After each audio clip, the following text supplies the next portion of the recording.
నమస్తే welcome to our channel. Andhra Pradesh మాజీ ముఖ్యమంత్రి వైఎస్ జగన్మోహన్ రెడ్డి ఆంధ్రప్రదేశ్లో ఇటీవల చేస్తున్నటువంటి పర్యటనలన్నీ కూడా ఆంధ్రప్రదేశ్లో అలజడులు సృష్టించే విధంగా ఉన్నాయని చెప్పి పలువురు విశ్లేషిస్తున్నారు. మరి ఈ నేపథ్యంలోనే సింగయ్య మృతి కేసు కూడా సంచలనంగా మారింది. ఇదిలా ఉంటే ఆంధ్రప్రదేశ్ ముఖ్యమంత్రి చంద్రబాబు నాయుడు గారు నిన్న జరిగినటువంటి ఫిక్కీ జాతీయ కార్యవర్గ సమావేశంలో చేసినటువంటి వ్యాఖ్యలు ప్రస్తుతం చర్చనీయాంశంగా మారాయి. మరి వీటన్నిటిని కూడా ఏ విధంగా చూడాలి తెలుసుకునే ప్రయత్నం చేద్దాం.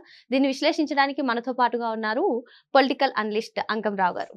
నమస్తే సార్. నమస్తే అమ్మా. ఒక పక్క జగన్మోహన్ రెడ్డి జగన్ 2.0 వస్తుంది, మేమే అధికారంలోకి వస్తామని చెప్పి జగన్మోహన్ రెడ్డి చెప్తున్నారు సార్. మరోపక్క చంద్రబాబు నాయుడు గారు నిన్న ఏదైతే సమావేశం జరిగిందో ఫిక్కీ జాతీయ కార్యవర్గ సమావేశం, అందులో అసలు నెక్స్ట్ జగన్మోహన్ రెడ్డి వచ్చే ప్రసక్తే లేదు, ఇది నా భరోసా అంటూ చంద్రబాబు నాయుడు గారు వ్యాఖ్యలు చేస్తున్నారు. అసలు ఏంటి, ఎవరి ప్లాన్ ఏ విధంగా ఉంది? జగన్మోహన్ రెడ్డి ప్లాన్ ఏంటి, చంద్రబాబు నాయుడు గారి ప్లాన్ ఏంటి? చంద్రబాబు నాయుడు గారు ఇంత కాన్ఫిడెంట్గా మళ్ళీ జగన్మోహన్ రెడ్డి వచ్చే ప్రసక్తే లేదు, మీరు రండి పెట్టుబడులు పెట్టండి అని అంత కాన్ఫిడెంట్గా చెప్పారంటే దాని వెనక ఏం జరుగుతుంది సార్? ఇక్కడ జగన్మోహన్ రెడ్డికి ఆంధ్రప్రదేశ్లో రాజకీయ సమాధి జరిగిందని అతనికి బాగా తెలుసు. అతను నమ్ముతున్నాడు ఇక నాకు రాజకీయ భవిష్యత్తు లేదని. ఇంకా ఈ కూటమి వాళ్ళే నమ్మలేకపోతున్నారు. అతనికైతే స్పష్టంగా అర్థమైపోయి ఉంది ఇక్కడ ఎట్టి పరిస్థితుల్లో ఆంధ్ర రాష్ట్ర ప్రజలు రాజకీయంగా ఇక నన్ను సమాధి చేసేసారు. నేను ఇక ముఖ్యమంత్రి అవడం అనేది కళ్ళలో జరిగేదే తప్ప ఇళ్లలో అయితే జరగదు. ఇది వాస్తవం.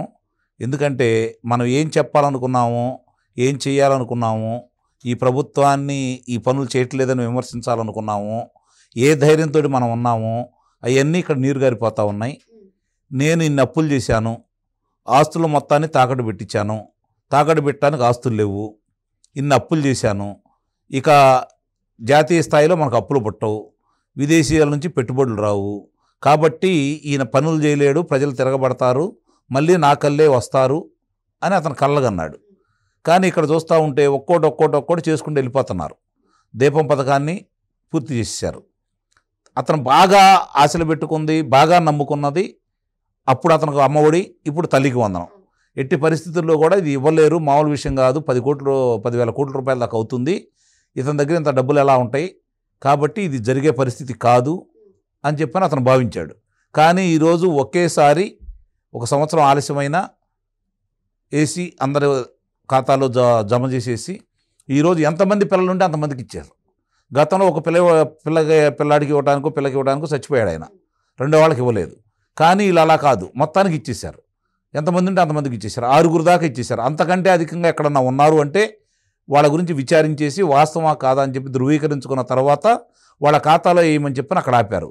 లేదు అనాథాశ్రమంలో కావచ్చు, లేదా గురుకులాల్లో చదువుకునే పిల్లలు ఎవరన్నా ఉంటే వాళ్ళకు సంబంధించిన కూడా వివరాలన్నీ తీసుకున్న తర్వాత వాళ్ళకు కూడా ఎలా అందజేయాలనే దాని మీద ఈరోజు ఆలోచించుకుంటూ ఉన్నారు. చాలా స్పష్టంగా అది ప్రజలకు అర్థమైపోయింది. ఈరోజు చాలా ఆనందంగా ఉన్నారు వాళ్ళు, దాని గురించి ఇబ్బంది లేదు. రేపు ఈ నెల ఆఖరికి కానీ వచ్చే నెల మొదటి వారంలో కానీ కేంద్రం ఇచ్చేదాన్ని దృష్టిలో పెట్టుకొని, కేంద్రం ఇచ్చేది రైతులకు ఇచ్చేటువంటి 3 విడతలుగా ఇస్తున్నారు, 2,000 కాడికి, దాంతోపాటు వీడు కూడా ఒక 14,000 కలిపి ఇచ్చే కార్యక్రమాన్ని మొదటి విడతగా ఈ నెలాఖరులో కావచ్చు, వచ్చే నెల మొదటి వారంలో కావచ్చు ఇవ్వాలని చెప్పి వీళ్ళు నిర్ణయించుకున్నారు. ఆగస్టు 15 నుంచి ఉచిత బస్సు, మహిళలకు ఉచిత బస్సు కార్యక్రమం కూడా వాళ్ళు ప్రకటించారు, ముందుకెళ్తానే ఉన్నారు. దానికి తోడు దీనికంటే కూడా ఆయన కంటగింపుగా ఉంది ఏంటంటే, గతంలో ఎవరన్నా వ్యాపారస్తులు పెట్టుబడిదారులు వస్తే గ్రామాలకు వెళ్ళాలి అంటే రహదారులు చూసిన తర్వాత భయపడి పారిపోయారు. దానికి తోడు వాళ్ళ శాసనసభ్యులు కావచ్చు, వాళ్ళ లోక్సభ సభ్యులు కావచ్చు, ఆ గ్రామీణ ప్రాంతంలో ఉండే నాయకులు కావచ్చు, వాళ్ళు ఈయన దగ్గరికి వెళ్లకుండా అక్కడికి వెళ్తే మా వాటా ఏంటి, మాకు ఎంత ఇస్తారని చెప్పని వాళ్ళు గొడవ చేసేవాళ్ళు. ఈయన దగ్గరికి వస్తే నా వాటా ఎంత అని చెప్పేవాడు. కాబట్టి వాళ్ళు రాకుండా పారిపోయారు. డబ్బు మాది, వ్యాపారం చేసేది మేము, మాకు వచ్చే లాభం ఎంత కూడా తెలియదు, ఈయనకి ఎంత వాటా ఇవ్వటం ఏందని చెప్పి వాళ్ళు పారిపోయే పరిస్థితి వాళ్ళే కల్పించేశారు. ఇప్పుడు మరి కేంద్రం నుంచి మరి ఆ రోజు కేంద్రం ఒక మాట కూడా అడిగారు, నా రాష్ట్రానికి ఇది కావాలని చెప్పని. కేంద్రం ఇచ్చేటువంటి పథకాలకు సంబంధించి 94 పథకాలని ఇక్కడ ఆయన అభివృద్ధి చేయలేదు. దాని గురించి కట్టాల్సినటువంటి మ్యాచింగ్ గ్రాంట్ 10% కొన్ని చోట్ల, 20% కొన్ని చోట్ల, 30% కొన్ని చోట్ల కట్టాల్సింది కట్టలేదు, రావాల్సిన నిధులు తీసుకొని రాలేదు. ఈరోజు చంద్రబాబు నాయుడు గారు దాన్ని కూడా మళ్ళీ ముందుకు తీసుకెళ్తానే ఉన్నారు. గతంలో పంచాయతీల దగ్గర నుంచి ఎన్నిక తీసుకున్నాడు డబ్బులు. రైతులకి 1647 కోట్ల రూపాయలు బకాయిలు పెట్టాడు. వీళ్ళు రాంగంలో అది తీర్చారు. ఇప్పుడు 55 లక్షల మెట్రిక్ టన్నుల ధాన్యాన్ని వీళ్ళు సేకరించారు. 13,000 కోట్ల రూపాయల పైచీలకు రైతులకు చెల్లించారు. అర్థం కావట్లేదు అసలు ఈ డబ్బులన్నీ ఎక్కడయి, రహదారులు ఎందుకు ఇంత బాగున్నాయి, ఈ పెట్టుబడులు ఎలా వస్తున్నాయి ఏంటనేది ఇప్పుడు అతనికి అర్థం కావట్లేదు. కాబట్టి అతను ఒక నిర్ణయానికి వచ్చేసాడు. నిర్ణయానికి వచ్చేసి శాసనమండలి ఎన్నికల్లో ఎక్కడ పోటీ చేయలేదు. గమనించుకోండి మీరు. నిజంగా అంత బలవంతుడు మళ్ళీ అధికారంలోకి వచ్చేవాడైతే 3 శాసనమండలి స్థానాలకు ఎన్నికలు జరిగితే ఎందుకు పోటీ చేయలేదు? ఇది ఆలోచించుకోవాలి కదా. అంటే అతనికి క్షుణ్ణంగా తెలుసు.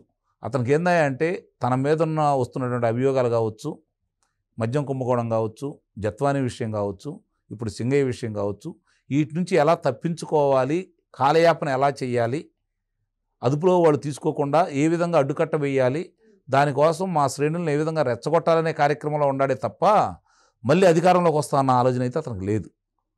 ఇంకేదన్నా ఉంటే కూటమి వాళ్ళకి ఏమైనా ఉందేమో ఎక్కడన్నా అడుగు పొడుగున. పవన్ కళ్యాణ్ గారు అయితే స్పష్టంగా చెబుతున్నారు, ఇప్పుడు చంద్రబాబు నాయుడు గారు కూడా చెబుతున్నాడు. కానీ మిగిలిన వాడికి ఎవరైనా ఉంటే దాన్ని కూడా తొలగించుకోండి. ఎట్టి పరిస్థితుల్లో కూడా మళ్ళీ అతను అధికారంలోకి వచ్చే ప్రశ్నే లేదు. కళ్ళ ముందు చాలా స్పష్టంగా కనపడతానే ఉన్నాయి. వీళ్ళు ఈ విధంగా అభివృద్ధి చేసుకుంటూ వెళ్ళే దాంతో పాటు గతంలో వాడు చేసినటువంటి అరాచకాలకు సంబంధించిన అన్ని అంశాలు బయటికి తీసుకొచ్చేసి ఒక్కొక్కళ్ళని అదుపులో తీసుకుంటున్నారు. కాబట్టి రేపు పొద్దున ఎవరన్నా వెళ్ళి మళ్ళీ ఇలాంటి వాళ్ళు నిలబడితే ఇన్ని నెలలు కారాగారంలో ఉండవు, నువ్వు ఇన్ని తప్పులు చేసావు, ఈ ఆస్తులన్నీ మాయే, మా సంపదని నువ్వు కొల్లగొట్టావు, ఈరోజు మళ్ళీ పోటీకి నిలబడతావు అని చెప్పని బహిరంగంగా అడక్కపోయినా వాళ్ళకున్నటువంటి అవకాశాన్ని దృష్టిలో పెట్టుకొని ఓట్ల రూపేణా వాళ్ళు చూపిస్తారనేది భావించాలి.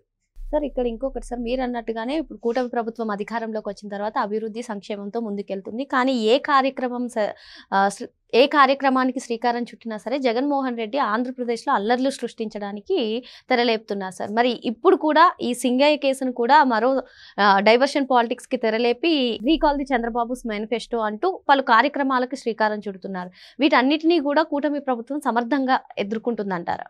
కూటమితో పని లేదమ్మా, వాళ్ళే ప్రచారం చేస్తున్నారు. కూటమికి అసలు పనే లేదు, వాళ్ళు ఏం చేయాల్సిన పనే లేదు. ఇప్పుడు నిన్న ఆయన ఇంట్లో సమావేశం బయటకు వచ్చిన తర్వాత నాయకులు ఏమంటున్నారు, ముందు ఆయన పులివెందులు వెళ్ళమన్న తర్వాత మనం వెళ్దాం అంటున్నారు. అంటే వాళ్ళకు తెలుసు ఏం జరుగుతుంది ఏంటనేది. రేపు పొద్దున వీళ్ళు ఎట్లా వెళ్తారు, అధికారంలో ఉన్నప్పుడే వెళ్ళలేకపోయారు. 2,70,000 కోట్ల రూపాయల పైచీలకు మేము బటన్ నొక్కి ఇచ్చామన్న వాళ్ళే ఆ రోజు ప్రజల మధ్యకి వెళ్ళి మాట్లాడలేకపోయారు, మేము ఇది ఇచ్చామని చెప్పుకోలేకపోయారు. ఈరోజు వాళ్ళకంటే అదనంగా వీళ్ళు ఇచ్చేటప్పుడు ఏ విధంగా చెప్పుకుంటారు? 3,000 ఇవ్వడానికి 1,000 రూపాయలు పెంచడానికి నీకు 5 సంవత్సరాలు పట్టింది. వీళ్ళు అధికారంలోకి వచ్చారు, 12వ తారీఖు వచ్చారు, 1వ తారీఖు, 19 రోజులు మాత్రమే పట్టింది వీళ్ళకి. హామీ ఇచ్చిన 3 నెలలు కూడా ఇచ్చారు కదా. మరి రేపొద్దున ఏ విధంగా మాట్లాడతారు? తల్లికి వందనం దాన్ని ఏ విధంగా చెప్తారు? ఇవన్నీ అంతానే ఉన్నాయి కదా. ధాన్యానికి సంబంధించింది, ఉద్యోగస్తులకు సంబంధించింది, విశ్రాంత ఉద్యోగస్తులకు సంబంధించినవి కళ్ళ ముందు కనపడతానే ఉన్నాయి కదా. రహదారులు బాగు చేసింది కనపడతానే ఉంది కదా. పరిశ్రమలు వస్తున్నాయి కనపడతానే ఉన్నాయి కదా. ప్రారంభోత్సవాలు కనపడతానే ఉన్నాయి కదా. వాళ్ళ మీద చర్యలు కనపడతానే ఉన్నాయి కదా.